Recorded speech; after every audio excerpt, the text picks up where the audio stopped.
오늘 말씀을 준비하다가 문득 속담 하나가 생각이 났습니다. 이런 속담입니다. 배찍장도 맞들면 낫다라는 겁니다. 말의 뜻은 이런 걸 겁니다. 아무리 가벼운 종이 한 장일지라도 함께 들면 훨씬 더 가볍다라는 거죠. 물론 또 이렇게 생각하지 마십시오. 고작 한 장인데 뭘 같이 들으면 불편하지 뭐 이런 생각하지 마시고 무슨 일이든 어떤 일이든 우리가 마음을 모아서 함께하면 뭐든 더 잘할 수 있다. 바로 이런 의미로 쓰여지는 속담인 듯합니다. 오늘 본문이 마치 그와 같습니다. 모든 일에 마음을 같이 해서 동역자가 되어 있었던 예루살렘 교회를 오늘 우리에게 소개하고 있습니다. 그러므로 오늘 말씀을 통해서 마음을 같이 해서 우리가 동역자가 되는 일들이 얼마나 중요하고 얼마나 필요한 일인지 깊게 생각하시고 여러분 모두가 교회 공동체 안에서 마음을 같이 해서 우리가 서로 동역자가 되겠다라는 그런 다짐과 결단이 생겨나는 은혜로운 시간 되었으면 합니다. 2000년 역사 가운데 가장 훌륭한 교회를 말한다면 어느 교회를 말하겠습니까? 당연히 예루살렘 교회. 또 사랑하는 교회라고 해주면 내심 좋았을 뻔했는데 사랑하는 교회가 아니라 예루살렘 교회, 또 초대교회로 우리는 알고 있습니다. 그래서 2000년 기독교 역사 가운데 늘 외쳤던 슬로건, 외침이 뭐였습니까? 어디로 돌아가자? 초대교회로 돌아가자. 이런 외침들이 각 시대마다 끊이지 않고 있었다는 것을 본다면 아마도 예루살렘 교회, 초대교회는 가장 성경적인 교회고 가장 모범적인 교회였을 게 분명합니다. 물론 그렇다고 해서 이 예루살렘 교회가 완전한 교회였다라는 말은 아닙니다. 여러분도 알고 있듯이 예루살렘 교회 안에는 여러 가지 문제점들이 분명히 있었던 것을 여러분 아십니다. 완전하진 않습니다. 그리고 이 세상에 어떤 교회든 간에 완전한 교회는 존재할 수가 없는 겁니다. 왜 그렇습니까? 완전한 성도가 없기 때문에. 그런 성도들이 모여있는 어떤 교회도 결코 완전한 교회는 있을 수 없는 겁니다. 옛날에 어떤 청년이 스펄전 목사님을 찾아갔다고 합니다. 목사님, 영국에 완전한 교회는 도대체 어디 있습니까? 자기가 여기저기 다니면서 찾아봐도 완전한 교회가 없었다라는 겁니다. 그러면서 어느 교회가 완전한 교회인지 물어보더랍니다. 그때 스펄전 목사님이 이렇게 말했답니다. 세상에 완전한 교회가 없소. 혹 있다 하더라도 당신은 그 교회 가지 마시오 라고 말했답니다. 왜 그러냐 묻었더니 당신이 가는 순간 그 교회는 더 이상 완전한 교회가 아니게 될 게 분명하니까 라고 이야기했답니다. 맞습니다. 세상에는 완전한 교회는 없습니다. 그러나 예루살렘 교회는 분명 가장 성경에 가깝고 가장 모범적인 교회라고 말할 수 있을 겁니다. 그리고 많은 시대의 교회들이 예루살렘 교회, 초대교회로 돌아가자고 말하는 것은 그 교회 안에 놀라운 부흥의 역사가 있었기 때문입니다. 오늘 본문을 봐도 이 초대교회 안에, 예루살렘 교회 안에 엄청난 부흥이 있었다는 걸 보게 됩니다. 우리가 지난 본문을 통해서는 베드로의 설교를 통해서 몇 명이 세례를 받았습니까? 3,000명. 3,000명이 회개하고 세례를 받는 역사가 일어났습니다. 그런데 오늘 본문도 똑같은 이야기를 합니다. 47절 말씀을 보시면 하나님을 찬미하며 또 온 백성에게 칭송을 받으니 주께서 구원받는 사람을 날마다 더하게 하시니라. 어떻게 더하게 하셔요? 날마다 더하신대요. 그만큼 교회가 놀라운 부흥의 역사들이 끊임없이 일어나고 있었다라는 겁니다. 그리고 이러한 교회의 부흥의 역사는 오늘 본문 이후로도 계속해서 반복되어 나옵니다. 사도행전 4장 4절을 보면 이런 말이 나옵니다. 말씀을 들은 사람 중에 믿는 자가 많으니 남자의 수가 몇 천이 됐을까요? 5천이나 되었더라. 남자의 숫자만 5,000명이었다고 말합니다. 또 사도행전 5장 14절로 넘어가 보면 믿고 주께 나오는 자가 더 많으니 남녀의 큰 무리더라. 여러분 지금까지는요 3,000명, 5,000명 이런 숫자가 기록이 돼요. 그런데 더 이상 숫자를 기록하지 않습니다. 더 이상 숫자를 소개하는 게 의미가 없을 정도로 예루살렘 교회는 엄청난 부흥의 역사가 일어났다는 겁니다. 사도행전 6장 1절을 보면 그때의 제자가 더 많아졌는데라고 말해요. 또 사도행전 6장 7절을 보면 하나님의 말씀이 점점 왕성하여 예루살렘에 있는 제자의 수가 심히 많아지고 허다한 제사장의 무리도 이 도에 복종하니라. 이렇게까지 이야기를 한다고요. 계속해서 이 예루살렘 교회는 놀라운 부흥의 역사가 일어나고 있었던 겁니다. 성도 여러분, 이런 예루살렘 교회의 부흥의 역사를 보며 여러분은 어떤 마음이 드십니까? 아마 저와 똑같은 마음이 들 겁니다. 어떤 마음일까요? 우리 교회도 이렇게 예루살렘 교회처럼 날마다 구원받게 하는 그 숫자가 많아졌더라. 그런 놀라운 부흥의 역사가 우리 교회 안에도 이루어지기를 바라는 그 마음을 여러분 모두 가지고 계시리라고 생각합니다. 그러나 여기서 우리가 한 가지 좀 분명히 알았으면 하는 게 있습니다. 그건 이런 겁니다. 저든 여러분이든 똑같은 마음일 거예요. 우리 교회가 17년이 되었고 그럼에도 불구하고 아직 교회가 부흥하고 성장하지 못한 걸 보고 안타까우실 겁니다.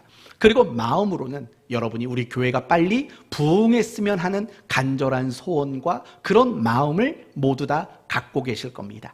가끔씩 저도 사람이기 때문에 여러분이 기도하는 게 제 귀에 들릴 때가 있어요. 그러면 우리 교회가 부흥하고 성장하기를 기도하는 여러분의 기도 소리가 제게 들려올 때가 있다고요.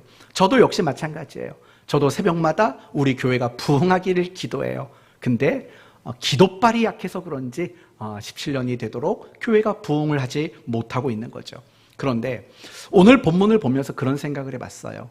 정말 교회가 부흥하기를 간절히 바라고 원하고 소원하고 기도만 한다고 과연 교회는 부흥할 것인가? 라는 생각을 해봤습니다.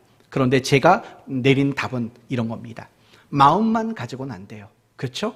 교회가 부흥하는 일들을 우리가 다 원한다고 해서 그건 절대로 되어지질 않아요. 우리가 기도만 한다고 해서 교회가 부흥하는 것도 역시 아닌 게 분명해요. 17년 전보다 많이 식어지긴 했겠죠. 부흥을 바라는 열망이나 갈망이 많이 식어지긴 했을 겁니다. 그럼에도 불구하고 여전히 우리는 부흥을 바라고 원하는 그런 간절한 마음이 있고 그것을 근거로 날마다 기도는 하고 있어요. 하지만 그거 가지고는 안 된다라는 거죠. 왜냐하면 하나님은 일하시는 원칙이 있기 때문에 그래요. 하나님이 일하시는 첫 번째 원칙이 뭔지 아십니까? 뿌린 대로 거두게 하시는 것이 하나님의 일하심의 첫 번째 원칙이기 때문인 거죠. 이게 성경의 원칙인 거예요. 많이 뿌린 자는 많이 거두게 하시고 적게 뿌린 자는 적게 거두게 하시는 것이 바로 하나님의 일하시는 원칙이라는 거죠. 더 정확히 말하면 이런 거죠. 어떤 결과든 간에 다 그만한 이유와 근거가 있어야지만 결과를 맺게 하시는 것. 이것이 바로 하나님이 일하시는 원칙이라는 거죠. 결국 이런 거죠. 우리가 교회가 부흥하기를 정말 바라고 원하고 기도했지만 사실은 우리 교회가 부흥할 수 있을 만한 이유와 근거는 사실은 부족한 게 아니었는가라는 생각이 듭니다. 그렇다면 교회가 부흥하기 위해서는 어떤 이유와 근거가 만들어져야 될까요? 오늘 예루살렘 교회의 부흥을 보면은요, 분명히 예루살렘 교회는 부흥할 만한 이유와 근거가 아주 명확하게 있다는 걸 보게 됩니다. 그런 내용들을 살펴보면서 우리 교회도 함께 점검해 보면 좋겠다라는 그런 생각이 듭니다. 오늘 본문을 보면은요, 크게 4가지로 예루살렘 교회가 부흥할 수밖에 없었던 이유와 근거를 설명하고 있습니다. 첫 번째는 43절입니다. 사람마다 두려워하는데 왜 두려워했을까요? 그 다음 사도들로 말미암아 무엇이 많이 나타났기 때문입니까? 기사와 표적이 많이 일어났기 때문이라는 거예요. 이 말을 정리하면 이런 거예요. 사도들과 성도들이 복음을 전했지 않습니까? 더 정확히 말하면 예수 그리스도의 죽음과 부활이라는 메시지를 전했다고요. 그리고 예수님의 죽음과 부활을 입증할 만한 어떤 기사와 표적, 기적들이 그 교회 안에는 끊임없이 일어나고 있었기 때문이라는 겁니다. 이런 이유가 있어서 부흥을 한 거예요. 그들이 전하는 복음, 그들이 가지고 있는 신앙을 입증해 줄 만한 어떤 기사와 표적, 이것이 있기 때문에 예루살렘 교회는 부흥했다라는 거죠. 우리도 마찬가지인 거예요. 우리가 교회가 부흥하기 위해서는 우리가 믿고 있는 신앙, 우리가 붙들고 있는 진리를 입증할 만한 무엇인가가 분명히 뒷받침해야 된다는 거예요. 여러분은 예수님을 믿잖아요. 천국이 있다는 것을 믿잖아요. 하나님이 세상을 심판하실 것을 믿잖아요. 그렇다면 여러분이 믿고 있는 그 신앙, 여러분이 가지고 있는 그 진리를 입증할 만한 뭔가가 있어야 돼요. 그게 꼭 기적은 아니어도 괜찮아요. 적어도 여러분의 삶이 여러분이 가지고 있는 신앙과 진리를 입증할 만한 삶이 되어야 된다는 거예요. 그럴 때 교회는 부흥할 수 있는 거죠. 두 번째는 44절과 45절입니다. 44절을 보시면 믿는 사람이 다 함께 있어 모든 물건을 서로 통용하고 또 재산과 소유를 팔아 각 사람의 필요를 따라 나누어 주며 라고 말을 합니다. 가진 자들이 없는 자들을 위해서 자신의 재산을 기꺼이 헌신했다라는 거예요. 바로 이런 부분인 거죠. 예루살렘 교회가 부흥할 수 있었던 이유는 뭐냐? 헌신이 있었던 거예요. 내가 가지고 있는 것들을 나보다 가지지 못한 자들에게 기꺼이 나누어 주는 그런 헌신이 그들 안에 있었다라는 거죠. 가난한 자들을 위해서 자발적으로 나누어 주는 이런 헌신이 그 교회 안에 있었다라는 겁니다. 우리도 마찬가지입니다. 우리 교회가 정말 부흥하기를 원한다면 이런 헌신이 필요하죠. 우리 교회가 가지고 있는 것들, 그리고 여러분이 가지고 있는 것들을 어려운 사람들을 위해서 기꺼이 나누고 베풀고 헌신하는 이런 일들이 분명히 필요하다는 겁니다. 그게 물질에만 국한된 게 아닙니다. 물론 물질도 가지지 못한 가난한 자들에게 나누어 주는 헌신이 필요합니다. 그러나 하나님이 여러분에게 주신 달란트가 있지 않습니까?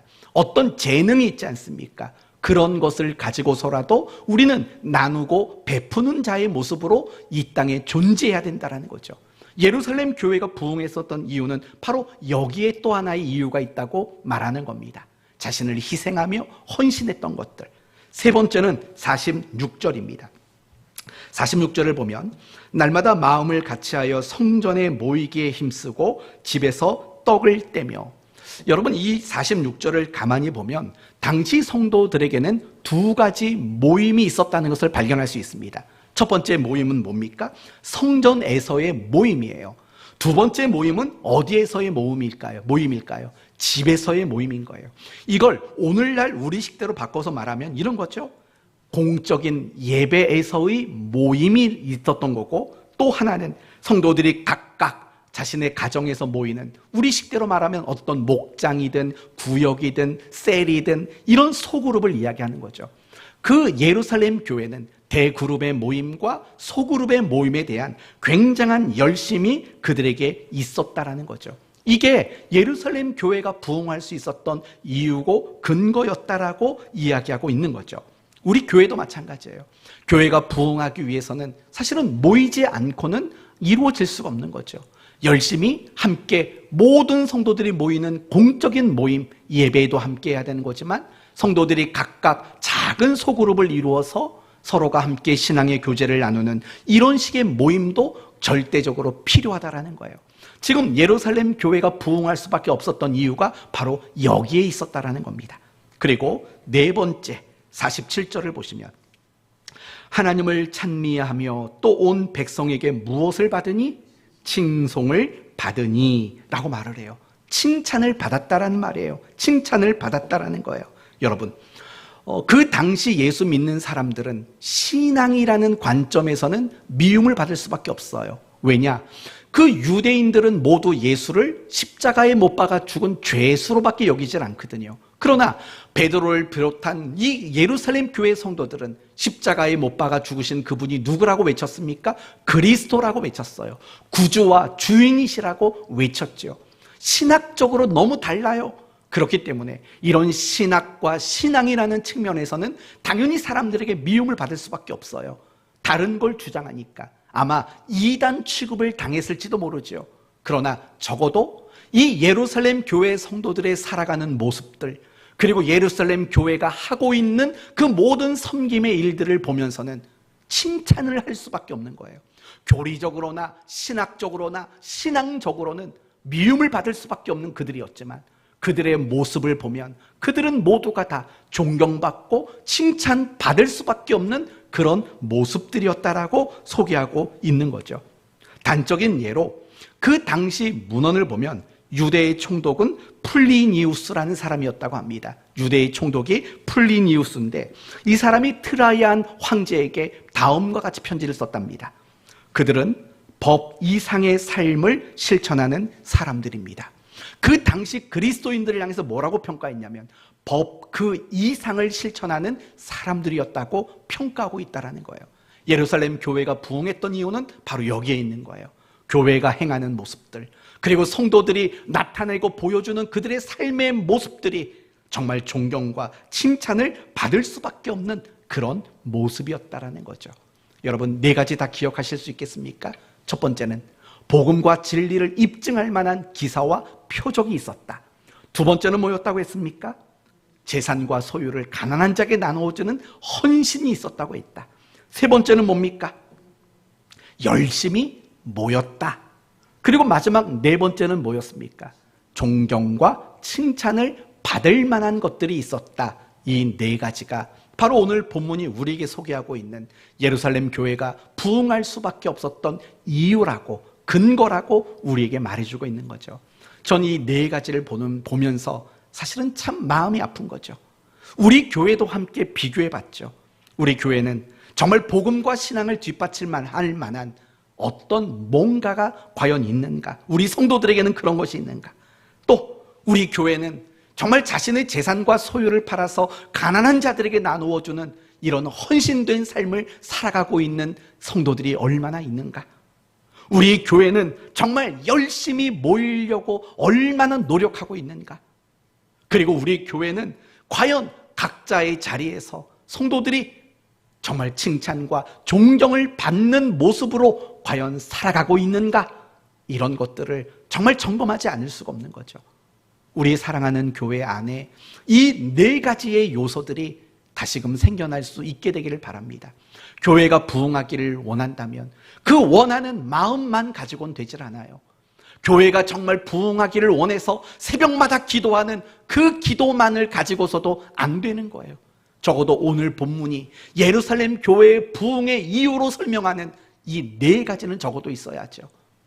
정말 복음을 입증할 만한 모습들, 그리고 헌신하는 것들, 열심히 모이는 것들, 그리고 칭찬과 존경을 받는 모습들, 이런 것들이 우리 안에 많아질수록 사실은 교회는 부흥할 수밖에 없는 것이라고 말하고 있는 겁니다. 여러분, 앞으로 기도하실 때 우리 교회가 부흥하게 해주십시오 라고 기도만 하지 마시고 정말 이 네 가지의 내용들을 기억하면서 우리 교회 안에 이런 구체적인 모습들이 더 풍성해질 수 있도록 여러분이 모두가 구체적으로 기도하는 여러분 모두가 되셨으면 좋겠습니다. 그런데 이 네 가지 이유 말고 사실은 훨씬 더 중요한 이유 한 가지를 우리에게 소개합니다. 저는 여러분에게 네 가지 부흥의 이유를 언급했습니다. 그 모든 걸 아우를 수 있는 것, 그 네 가지의 구심점이 될 만한 더 중요한 부흥의 이유가 있습니다. 그게 바로 오늘 설교의 제목입니다. 그들은 무엇을 같이 했습니까? 마음을 항상 같이 했습니다. 그들은 항상 마음을 같이 하고 서로 동역자의 관계 속에 그들은 묶여 있었다라는 거죠. 여기서 여러분이 한번 생각해 보셔야 할 것이 있습니다. 만약에 그들이 마음을 같이 하지 않았다면 과연 나누고 베풀고 모이고 또 교제하는, 칭찬받는 과연 이런 일들이 가능했을 거라고 생각하십니까? 전혀 불가능한 일인 겁니다.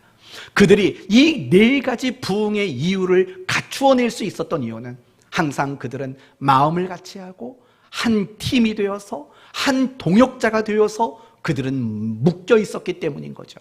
그것이 이 네 가지의 부흥의 이유를 다 아우를 수 있는 가장 중요한 요인인 겁니다. 앞에 네 가지를 다 잊어버리셔도 상관없습니다. 이걸 기억하셔야 합니다. 예루살렘 교회가 정말 부흥할 수밖에 없었던 이유가 무엇이냐? 그것은 그들이 마음을 같이 하는 동역자로 그들이 존재하고 있었기 때문이라는 겁니다. 어쩌면 여러분은 제 말이 억지 같은 말이라고 생각할지도 모릅니다. 그러나 그렇지 않습니다. 정말 사도행전의 말씀들을 여러분이 읽다 보면은요, 부흥에 대한 이야기가 많이 나와요. 예를 들면 사도행전 2장, 4장, 5장, 6장을 보시면 아까 말한 대로 5,000명, 남녀의 수가 허다하고 제자의 수가 많아지고 제사장의 들까지도 도에 복종하더라. 이 이야기가 2장부터 6장까지 나오는 이야기라고요.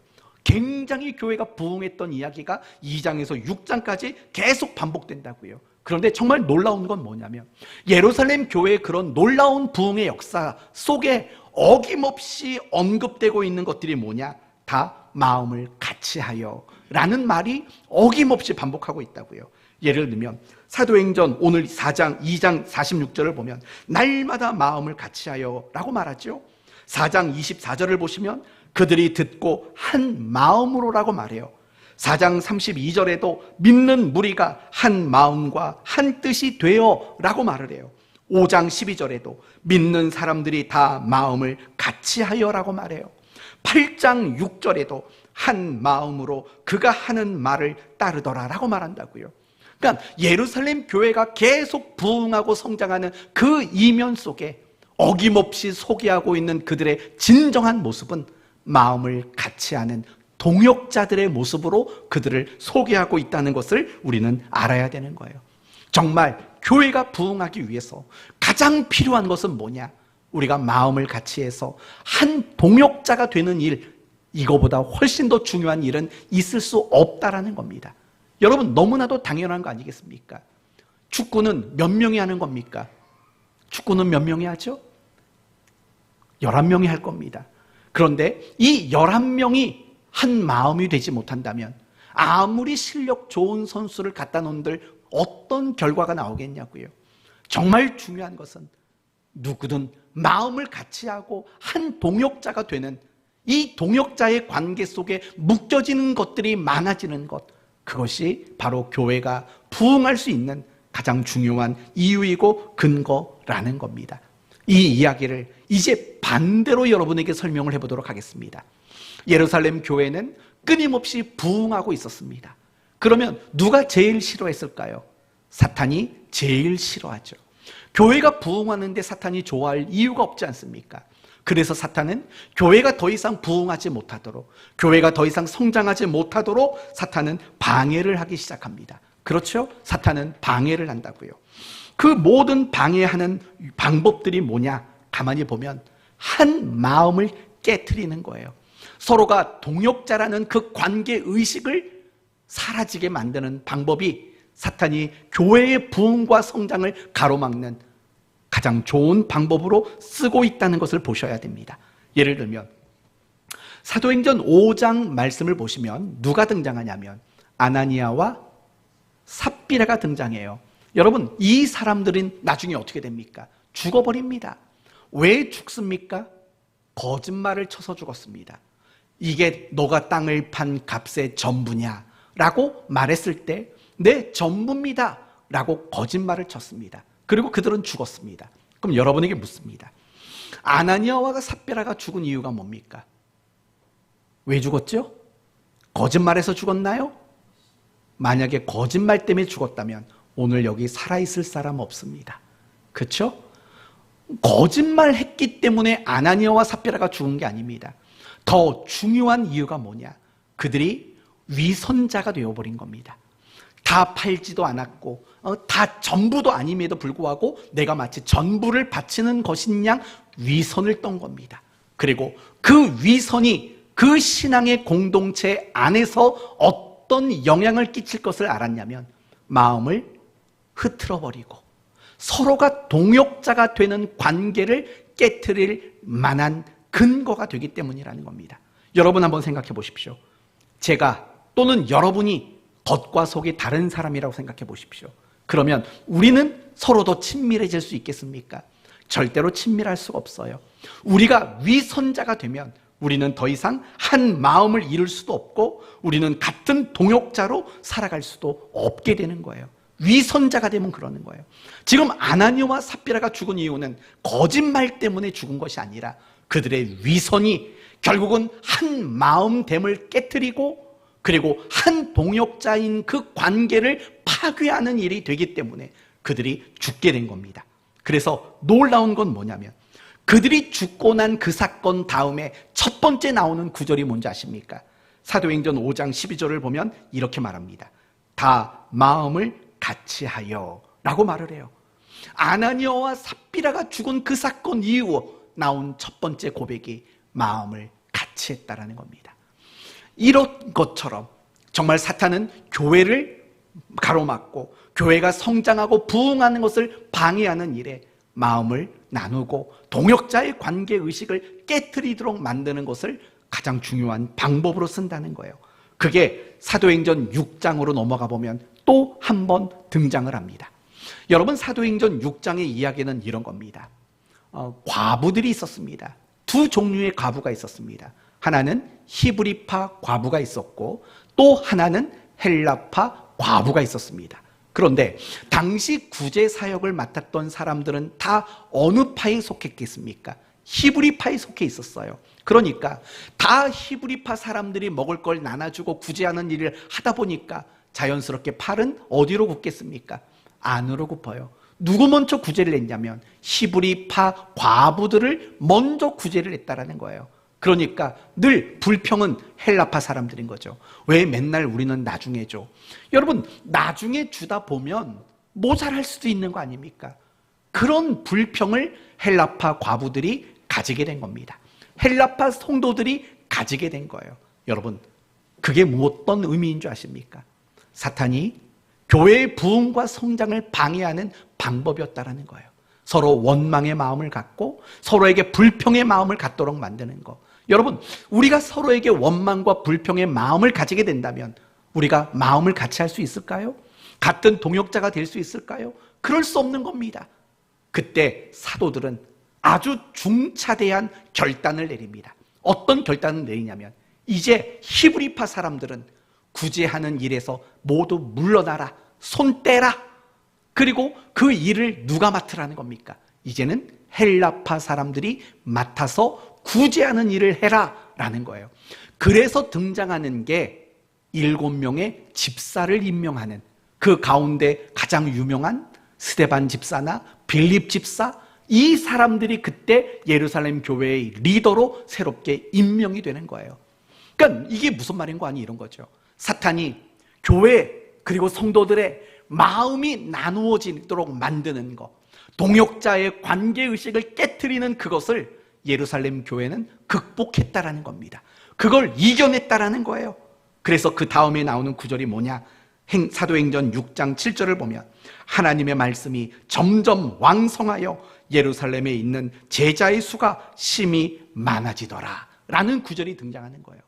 마음이 깨질 위기, 동역자라는 그 관계의식이 무너질 위기를 극복하니까 교회가 굉장히 부흥하는 일들로 열매를 맺게 되었다라고 말을 하는 거죠. 이 이야기를 조금만 더 확대할 필요가 있습니다. 그러다가 사도행전 10장을 보면 어떤 일이 일어난 줄 아십니까?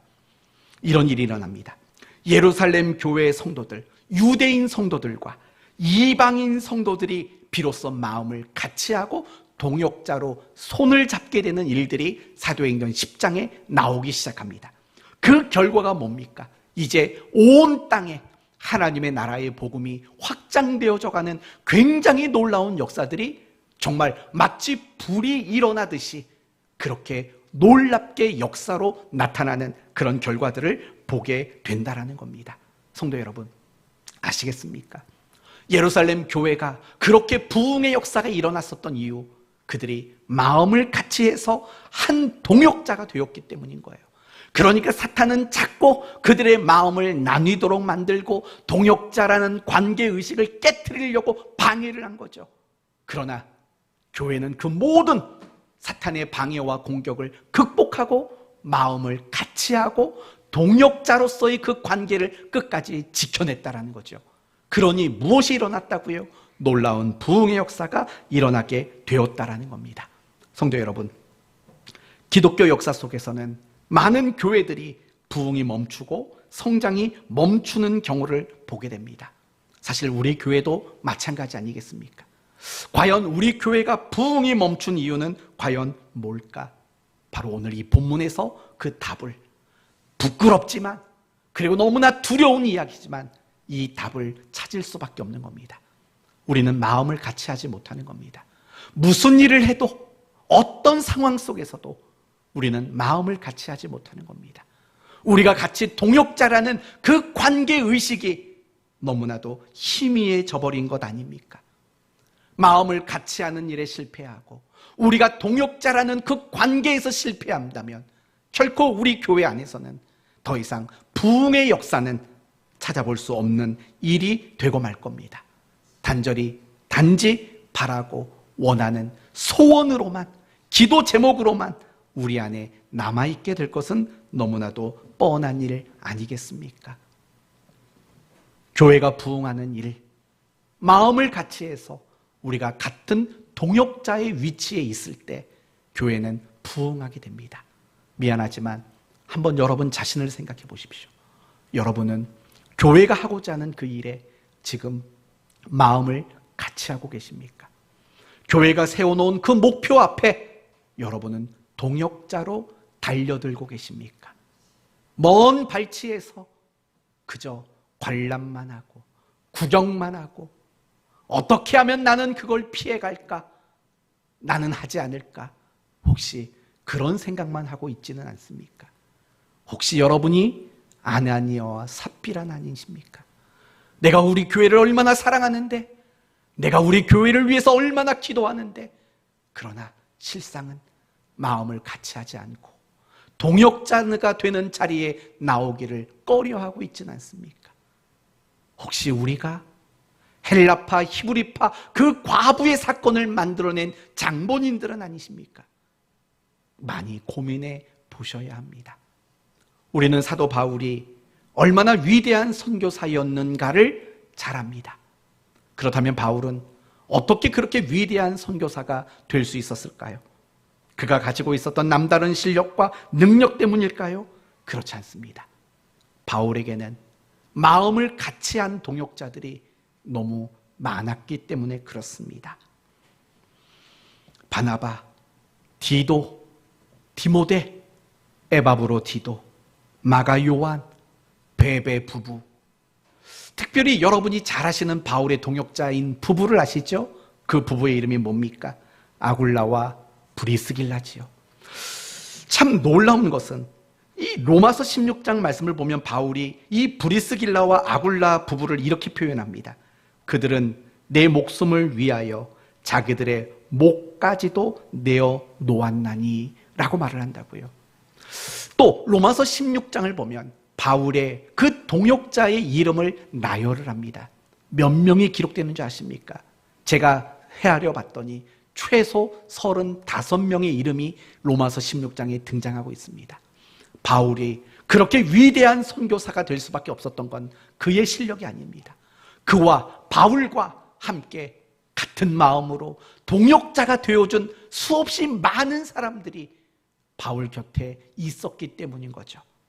이런 관점에서 본다면 바울이 놀라운 업적을 낸 것이 아니라 바울과 마음을 같이 한 동역자들과 함께 이루어낸 업적들이라고 우리는 말할 수 있는 겁니다. 사랑하는 성도 여러분, 마음을 같이 하셔야 합니다. 그리고 여러분은 서로 교회 안에서 동역자가 되셔야 합니다.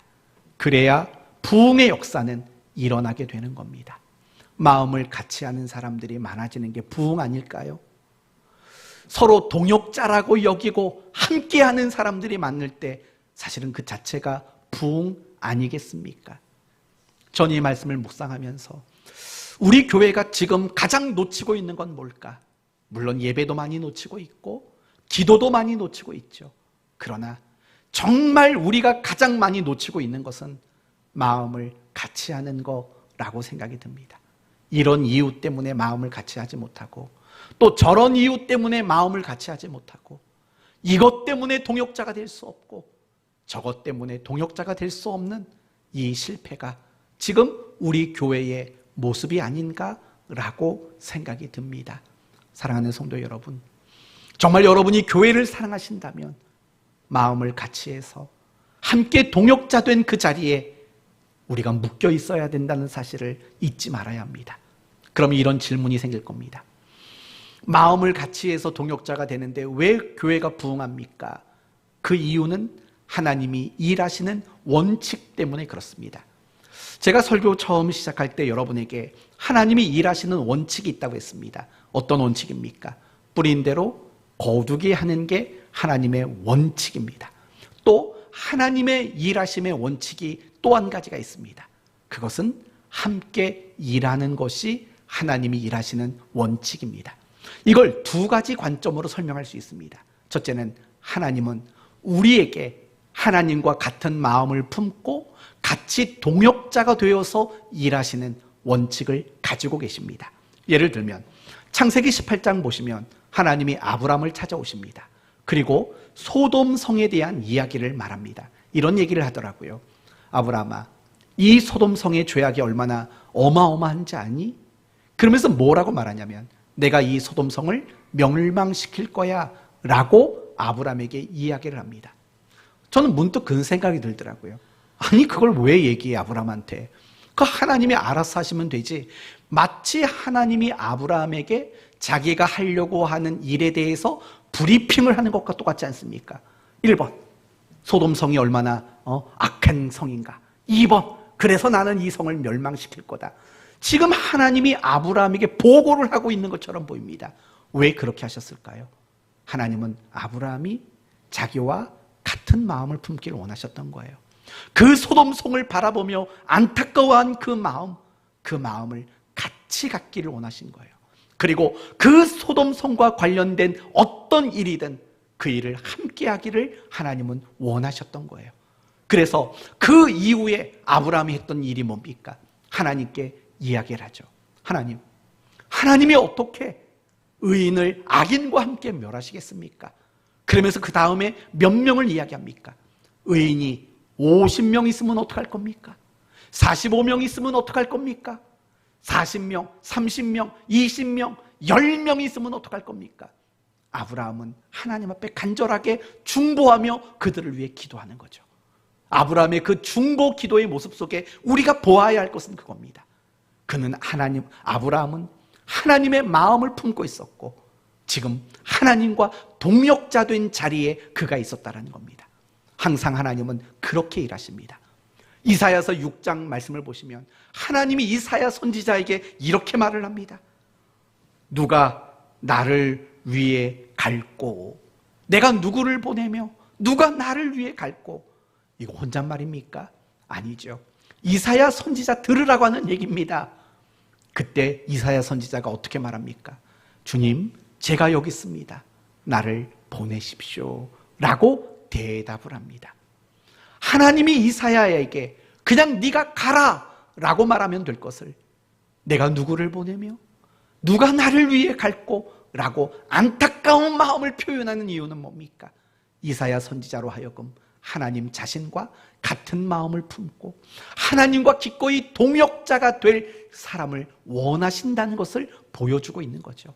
이게 하나님의 일하시는 방식이에요.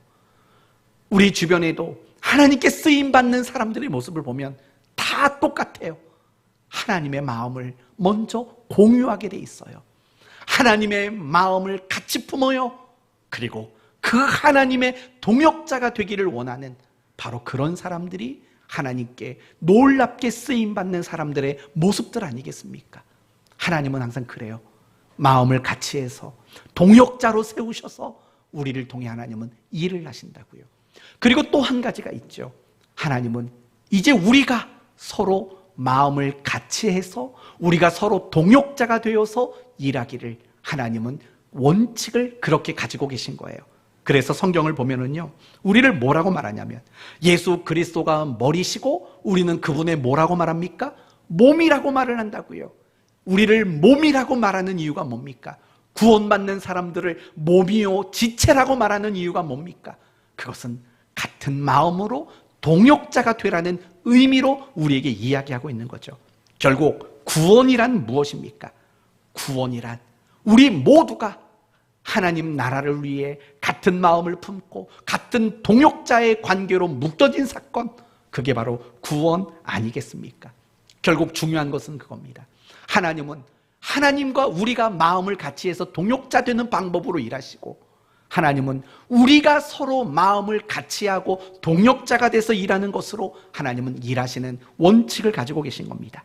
예를 들면 이런 걸 예를 들어 봅시다. 교회가 어떤 사역을 하려고 합니다. 그런데 100만 원이 필요합니다. 하나님은 어떻게 일하기를 원하실까요? 사업 잘 하시는 성도가 100만 원 헌금해서 교회 일을 진행하기를 원하실까요? 그렇지 않다는 겁니다. 하나님이 정말 우리에게 바라는 것은 헌신된 한 사람이 100만 원을 헌금해서 일하는 것을 원하지 않습니다. 하나님은 10명이 10만 원씩, 아니 100명이 10,000원씩, 아니 1000명이 1000원씩 드림으로 일하는 방식을 하나님은 원하고 계시다라는 겁니다. 그러면 교회 일을 하기는 복잡하죠. 그냥 돈 많은 성도 하나가 100만 원 헌금하면 일은 얼마나 간단합니까? 얼마나 순조롭습니까? 뭐 굳이 10명이 10만 원씩 나누거나 아니면 100명이 10,000원씩 나누거나, 여러분 이게 얼마나 복잡하겠어요? 예를 들어서 여러분 100명이 10,000원씩 낸다고 쳐보세요. 빨리 이거 좀 내봐. 빨리 내봐. 제가 우리 노회 탁구부 임원 아닙니까? 조금 친다고 임원인데 회비를 5만 원씩 1년에 걷습니다. 안 내는 사람이 있습니다. 그러면 얼마나 치사하고 얼마나 내라고 사정사정을 하는지 모릅니다. 얼마 전에 겨우 받아냈습니다. 그 5만 원 겨우 받아냈습니다. 몇 주 만에 받아냈는지 모릅니다. 근데 교회가 그렇게 일한다고 생각해 보세요. 성도 여러분, 10,000원씩 헌금해서 100만 원 모아서 일합시다. 그 100만 원 모으는데 시간이 얼마나 걸릴까요? 이게 시간의 문제도 시간의 문제고, 목자들은 막 속 터져 죽을 겁니다. 이 10,000원이 얼마나 된다고 그걸 빨리빨리 안 내. 막 목자들은 머리가 터질 겁니다. 얼마나 복잡하고 얼마나 힘들겠습니까? 근데요, 하나님이 원하는 건 그 방법이에요. 복잡하지만, 머리가 아파서 타이레놀을 먹을 수밖에 없지만 그런 방법을 원하시는 거예요. 왜요? 마음을 같이 해서 동역자가 되는 방법으로 일하는 걸 하나님은 기뻐하시니까. 바로 그런 것들이에요. 그러니까 교회 일이 어려운 게 그거예요. 교회 일은 다 마음을 같이 하고 동역자가 되는 모습에서 일을 해야 되니까 교회 일은 그래서 힘든 거예요. 그냥 돈 많은 사람 몇 명 데려다가 그냥 이거 해버리면 편해요. 그러면 근데 안 돼요. 하나님은 그렇게 일하는 걸 원하지 않아요. 이유가 뭔지 아십니까? 그렇게 일하면 하나님이 역사하시는 것을 경험하는 사람은 한 사람밖에 없어요. 100만 원 낸 사람만 하나님이 일하시고 역사하는 것들을 경험하게 돼요. 그러나 10명이 10만 원씩 내면은요, 10명이 하나님이 일하는 걸 경험하게 돼요. 10,000원씩 100명이 일을 하면 100명이 하나님이 일을 하는 걸 경험하게 된다는 거예요. 결국 하나님이 우리가 마음을 같이 하고 동역자가 되어서 일하라고 하는 이유는 그 속에 비로소 하나님이 일하시는 것들을 우리 모두가 경험할 수 있게 되기 때문이라는 거예요. 그런 교회가 좋은 교회예요. 그런 교회가 좋은 교회라고요. 어떤 일이 있어도 서로 마음을 자꾸 모으는 거예요. 마음을 자꾸 모으다 보면 배가 산으로 갈 수도 있겠죠. 그렇죠? 어떤 행사를 놓고 마음을 모아다 보면 배가 갈수록 산으로 가요. 자꾸 바다로 가야 되는데 그런 일들이 얼마나 많아지겠냐고요. 동역자가 되어서 같이 끌고 나가려면 얼마나 힘들겠냐고요. 근데 그게 하나님이 원하는 방법이고 그런 교회가 정말 좋은 교회인 거예요. 오늘 본문이 소개하는 예루살렘 교회를 보세요. 그들이 막 헌신하잖아요. 그리고 그들이 열심히 모이잖아요. 그리고 그들이 칭찬받는 자들이 되잖아요. 이 모든 것들이 서로 마음을 같이 하니까 가능했던 일들인 거예요. 서로 동역자가 되니까 그 누구도 중간에 포기하지 않고 그 귀한 일 속에 함께 할 수 있었던 거죠. 이런 교회가 정말 좋은 교회인 거예요. 저는 인간적으로 욕심이 있겠죠. 우리 교회 성도들의 숫자가 많아지는 거에 대한 욕심, 옛날보단 줄었어요. 많이 줄었어요.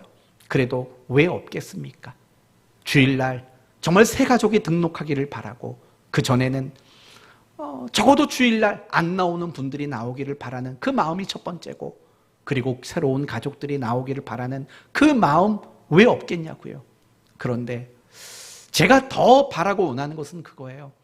지금 있는 몇 명의 성도든 간에 교회가 세운 목표와 그 계획을 향해서 마음을 같이 담았으면 좋겠어요. 마음을 같이 두었으면 좋겠어요. 그리고 동역자가 됐으면 좋겠어요. 방관하고 먼 발치에서 구경하는 구경꾼이 없고 마음을 같이 하는 그런 동역자 된 성도들이 되었으면 좋겠어요. 저는 우리 교회가 그런 좋은 교회가 되기를 정말 바라고 있는 겁니다. 여러분이 그 일에 노력해 주셨으면 좋겠어요. 이제 9월 달이면 전도 사역 시작할 거라고요. 어떤 이유로도 우리 마음이 하나가 돼야 돼요. 하나가 돼야 돼요.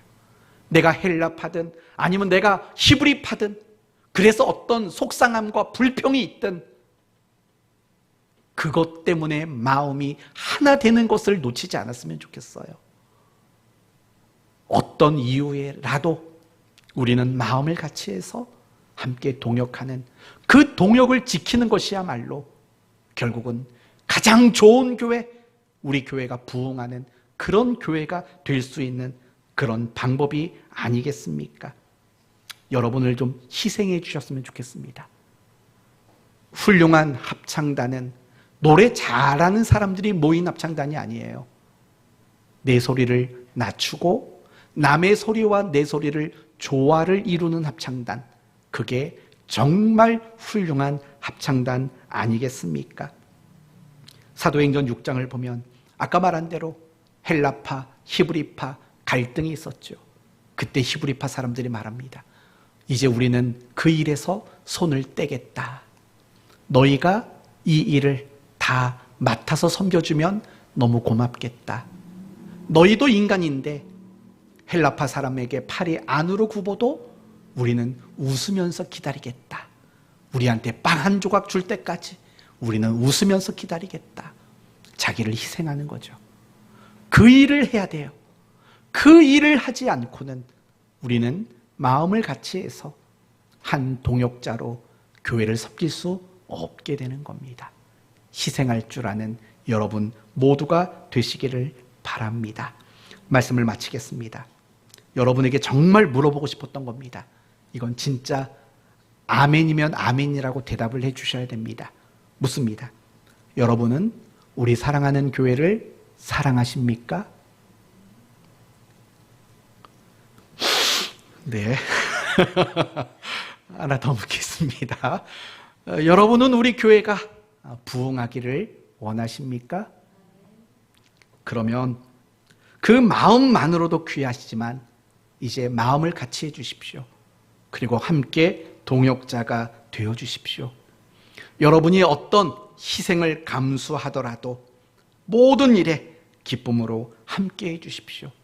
그럴 때 여러분의 신앙도 성장하고 교회도 부흥하게 될 줄로 믿습니다. 항상 마음을 같이 하는 동역자가 되기를 예수님의 이름으로 축원드립니다. 아멘.